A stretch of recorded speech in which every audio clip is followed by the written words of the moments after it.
में श्राद्ध पक्ष में घर में अगर गंगा का जल हो, आपके घर में अगर गंगा जल रखा हो, श्राद्ध पक्ष में तुलसी के क्यारे के पास में एक छोटी सी कटोरी रखकर घर का कोई भी व्यक्ति, चाहे महिला हो, पुरुष हो, पुत्र हो, पुत्रवधू हो, बच्चे हों, कोई भी हथेली में गंगा जल लेकर अपने पूर्वजों का स्मरण करकर और वो गंगा जल काशी विश्वनाथ के नाम से अपने पूर्वजों का नाम लेकर वो कटोरी में अगर 5 बार या 7 बार छोड़ देता है तो उसके पूर्वजों को पिंडदान और तर्पण की जरूरत नहीं पड़ती, उनको मोक्ष प्राप्त हो जाता है। आपको लगता है कहीं कहीं कि मेरे पितृ मुझ पर क्रोध कर रहे हैं? आपको कभी कभी लगे कि मेरे ऊपर पितृ दोष लगा हुआ है या पितरों का श्राप लगा हुआ है या हमारे यहाँ पर लोग अधोगति में ज़्यादा मर जाते हैं, हमारे यहाँ ये काम ज़्यादा हो जाता है, तो निवेदन है, श्राद्ध पक्ष चल रहा है, प्रयास करिएगा एक चावल की कटोरी में, कटोरी के अंदर थोड़ा सा चावल रख लीजिए कच्चा, उस चावल की कटोरी में एक बेलपत्र, थोड़ी सी दुर्वा बांधकर पानी का मटका, परिंदा या जहां अपना रसोई घर में जल रखते हो, उस कटोरी को वहां पर 2 दिन 3 दिन तक रख दो। वैसे तो 16 दिन रखो, ज़्यादा अच्छा था, पर जो दिन अपने को मालूम है 2-3 दिन उसको रख दीजिए। घी का दिया लगाइए। 3 दिन के बाद में उस दुर्वा को, उस बेलपत्र को शिव बाबा को ले जाकर समर्पित कर दो। चावल पूरे घर में घुमाने के बाद चिड़िया को या नदी में या किसी जीव को प्रदान कर दीजिए। महाराज, पितृदोष के निवारण का सुंदर तरीका कल आपको कथा में कहा था। अगर हम ब्राह्मण को भोजन नहीं करा पा रहे, गौ माता को भोजन नहीं दे पा रहे, श्वान को, कुत्ते को भोजन नहीं दे पा रहे, कौए को भोजन नहीं दे पा रहे हैं, किसी कारणवश हम श्राद्ध नहीं कर पा रहे हैं, किसी कारणवश हम पूर्वजों को नहीं मना पा रहे हैं, ऐसा कोई घर नहीं जिसके घर के पितृ श्राद्ध पक्ष में पृथ्वी पर नहीं आते। तुम पूछो मत पूछो, तुम्हारे घर के पूर्वज तुम्हारे यहाँ जरूर आते। दरवाजे पर आकर खड़े होते हैं पितृ, दरवाजे पर आकर हमारे घर के पितृ खड़े होते हैं, स्मरण करते हैं कि हमको यहाँ से कुछ भाग प्राप्त होगा, कुछ मिल जाएगा। श्राद्ध पक्ष में सारा भोजन कोई भी लगाकर ब्राह्मण को जिमाए, उससे मतलब नहीं है। पर श्राद्ध पक्ष में तिथि पर, श्राद्ध में या अन्य तिथि पर, बरसी आदि तिथि पर अगर खीर का पात्र भरा जाए तो घर की बहू, घर की माता, घर की स्त्री, घर में जो ताई चाची जो भी है घर में स्त्री, उस खीर के पात्र को उसको भरना चाहिए। संपूर्ण थाली कोई लगाए और फिर निवेदन करेंगे। श्राद्ध पक्ष में एक बार प्रयोग कर देखिए। जिसके घर में 23 से 24 साल तक भी औलाद नहीं हो, 23 से 24 साल तक भी औलाद पैदा नहीं हुई हो, जिसके घर में संतान ना हुई हो, वो एक प्रयोग जरूर करे।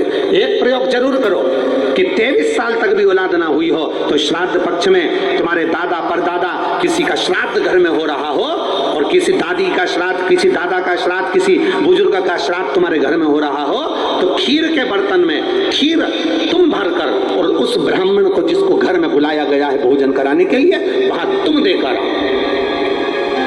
और अगले श्राद्ध तक इंतजार करो। मेरा बाबा वंश की वृद्धि करता ही है, निश्चितता देता है, वंश बढ़ाता है।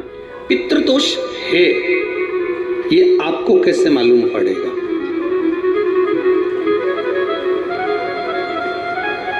पितृ भूखे हैं, इसका तो वर्णन हमने पहले कर दिया कि रात्रि को जब आप सोने के बाद में 1-1.5 घंटे बाद अगर आपकी नींद खुल जाए, 1 घंटा 1.5 घंटा आप सो लिए, उसके बाद जो नींद खुली तो 1-1.5 घंटे तक अगर आपको नींद नहीं आ रही है, रात्रि को सोने के बाद में 1 घंटे बाद जब उठे तो आपको प्यास लग गई, भूख लगने लगी, प्यास लगने लगी कि मेरे को पानी पीना पड़ेगा, घबराहट हो रही, पानी पीना पड़ेगा। 1-1.5 घंटे सोने के बाद अचानक नींद खुले और आपको प्यास लगे, समझ लेना आपके पितृ भूखे हैं और प्यासे हैं।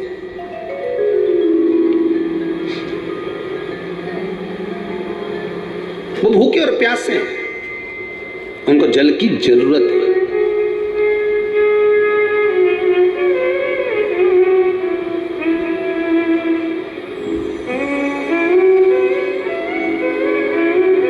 किसी भी नदी में, सरोवर में, कुंड में, बावड़ी में, तालाब में, आप तीर्थ में जाकर जब स्नान करते हैं तो स्नान करने के बाद एक काम का नियम बना लो कि अपने हाथ की अंजलि में जल लेकर अपने पूर्वजों को देना।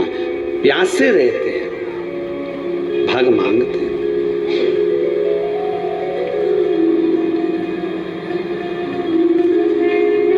भाग प्राप्त करना।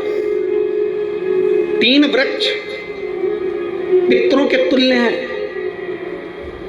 नैमिषारण्य की कथा में भी कहा था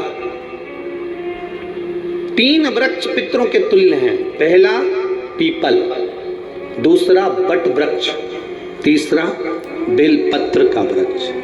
ये पितरों के तुल्य हैं।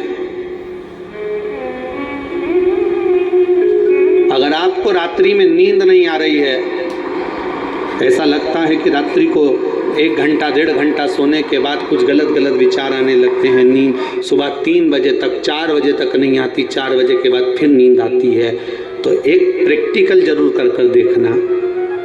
एक प्रैक्टिकल करने में क्या जाता है, प्रयास करने में क्या कुछ जाता है क्या? प्रैक्टिकल कर देखना कि कहीं सीवर वाला महाराज झूठ तो नहीं बोल रहा, तो प्रैक्टिकल करने में कुछ नहीं जाए। 1 लोटा पानी लो, उसमें थोड़ा सा कच्चा दूध डाल लीजिए, श्राद्ध पक्ष चल रहा है, बेलपत्री का पेड़ या पीपल का पेड़ या बट का पेड़, इन पेड़ के नीचे ले जाकर उस दूध को दोपहर में सुबह 10 बजे से लेकर 12 बजे के बीच में ले जाकर चढ़ा दीजिए। रात्रि को फिर ना आपको प्यास लगेगी, ना भूख लगेगी, नींद एक बार लगी तो सुबह ही खुलेगी। प्रैक्टिकल करने में क्या जाता है? पानी डालने में तुम्हारा कुछ जाएगा? अरे बोलो तो सरी, हमें 10 रुपया का दूध जरूर उसमें, और तुम इतनी चतुर हो, इतना सारा दूध थोड़ी डालोगे, तो 2 घंटा लगेगा। कहाँ तुम इतना डालने वाले हो?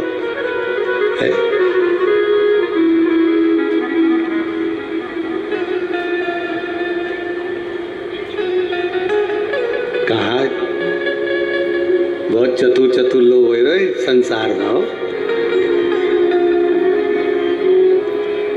भले पूजन पाठ नहीं करे, पर कहीं का एकदम मिलने आ जाए ना, क्या अम्मा जी है क्या पाठ कर रही है, फिर वो भी बैठ गई तुरंत, अभी तो सोई थी।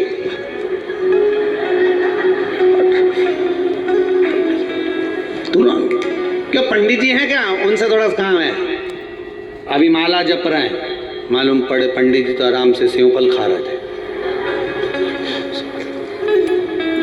अब प्लेट सोफा के नीचे घुसे तुरंत।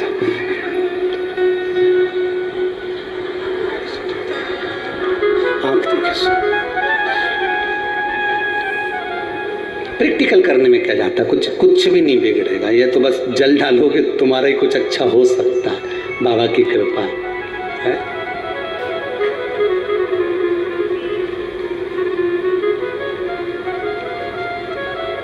तीन वृक्ष पितरों के तुल्य हैं। पहला जम के बोलिए पीपल, दूसरा बट वृक्ष, तीसरा बेलपत्री का वृक्ष।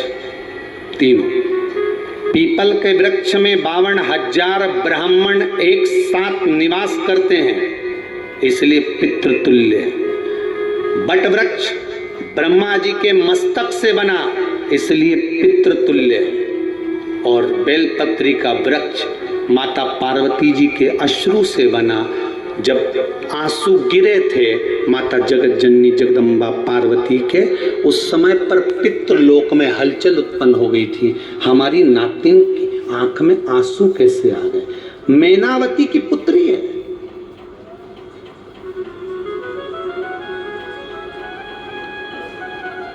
पितरों की नातिन, इसकी अश्रु कैसे गिर गए? पार्वती जी ने कहा ये आंसू नहीं, मेरा पुण्य भाग प्रकट करती हूं बेलपत्री के रूप में। तो पितरों ने वर दिया था कि ये बेलपत्री का वृक्ष हमारा आशीर्वाद है, इसके नीचे अगर कोई दीप लगाता है, शिव को स्पर्श कर चढ़ाता है, उसके पितरों की शांति होगी। हम स्वयं उसको आशीर्वाद देने के लिए पधारेंगे। बेलपत्र का वृक्ष पितृतुल्य।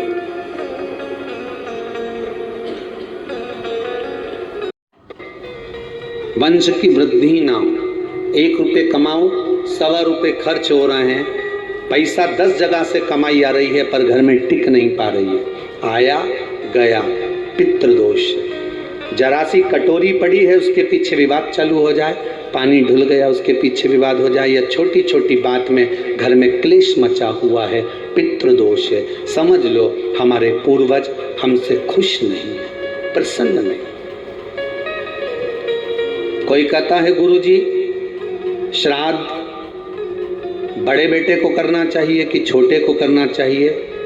शिव महापुराण की कथा कहती है अगर जायदाद का पूरा हिस्सा बड़े ने लिया हो और तुमने अपनी माता का दूध ना पिया हो तो एक ही को कर लेने दो। अगर माता का दूध पिया है और अगर एक अंगूठी भी ली है, जरा सा एक कपड़ा भी अगर सास का लिया है, तो श्राद्ध तो तुझे करना ही पड़ेगा, करना ही पड़ेगा।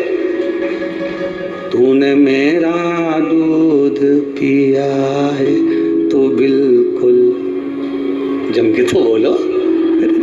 अगर तुमने उनका कुछ खाया है तो अब एक काम और हो सकता है, गुरुजी वो श्राद्ध अगर हम नहीं करें और बड़े भैया करें और हम उन्हीं के यहाँ चले जाएं तो चले जाएं, मना कौन कर रहा है?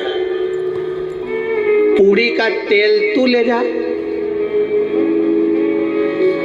खीर का दूध 2 थैली तू खरीद के ले जा।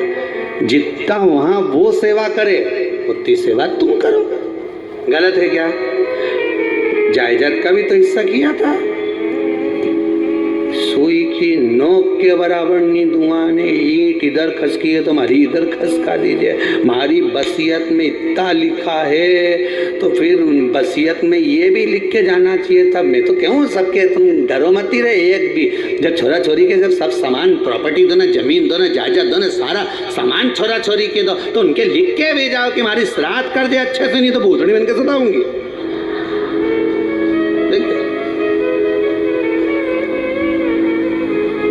श्राद्ध करो। कितना दिया तुमको? बोलो ईमानदारी से बोलना, कितना दिया? ढेरों। और एक बात बहुत अच्छे से कहूंगा, आप लोगों के जीवन में उतरे। अगर मायके में भाई, मायके में भाभी, मायके के लोग अगर आपके माँ बाप का श्राद्ध नहीं करते हैं तो बेटी भी अपने माता पिता का श्राद्ध कर सकती है। उसने भी दूध पिया है अपने माता पिता का, पर वो श्राद्ध का भोजन कौन कराएगा? बेटी का पुत्र हो, बेटी की पुत्री हो, वो कराए। और नाम वो नाना नानी का ले ले, करे। अगर वो नहीं कर रहे हैं, वो नहीं संभालते, वो नहीं जानते, तो आप करो तो करे। 2 भाग होते हैं। जब एक रोटी गाय के मुख में दी जाती है, गाय के मुख में जब हम रोटी देते हैं, एक रोटी जब देते हैं, या तो गाय के मुख में 16 श्राद्ध में जब रोटी देते हैं तो रोटी को बीच में से तोड़कर, रोटी का जो भाग होता है उसको, मतलब ऊपर से फुल्का का परत नहीं निकालना है। रोटी जो सीधी सीधी है ना, जैसे ये रोटी है तो इसको बीच में से तोड़ लिया, 2 भाग विभाजित कर लिया, नीचे वाले भाग में भी थोड़ा सा गुड़ शक्कर रख लिया, ऊपर वाले भाग में भी गुड़ शक्कर रख लिया, एक के ऊपर एक रोटी को रख लिया, वो गाय को दी। तो अपन श्राद्ध पक्ष में 2 पूड़ी का प्रमाण है कि गाय को 2 रोटी दी जाती है, कुत्ता को 2 रोटी दी जाती है। 2 पूड़ी रख के देते भी नहीं देते? आप लोग तो देते होगे, 2 पूड़ी के ऊपर पूड़ी रखकर, थोड़ा सा मीठा रखकर, नमकीन रखकर, कुत्ते को भी देते, 2 पूड़ी तोड़कर कागा को भी देते। 2 पूड़ी का प्रमाण कहाँ से आया? 2 भाग रोटी के टुकड़े का प्रमाण कहां से आया? श्राद्ध पक्ष में ही ऐसा क्यों किया जाता है? बाकी के समय पर तो कोई ऐसा 2 पूड़ी का प्रमाण ही नहीं। पर श्राद्ध पक्ष में ये क्यों कहा जाता है कि पूड़ी के ऊपर पूड़ी रख दे, उसमें मीठा रख दे, खीर शक्कर रख दे, गाय को दिया, कुत्ते को दिया, कागा को दिया, ऐसे क्यों कहा जाता है? उसका कारण क्या होता है? उसका केवल एक कारण है, जो नारी ने भोजन का निर्माण करा है, जो घर की बहू भोजन बनाई है, जो घर की बेटी ने भोजन बनाया है, घर की माता ने भोजन बनाया है। महाराज, पिता पुरुष एक कुल को तारता है, बेटी 2 कुल को तारती है। जब श्राद्ध पक्ष में 2 भाग रोटी के कर गाय को देती है, तो 1 भाग तो उसके ससुराल वालों को मिलता है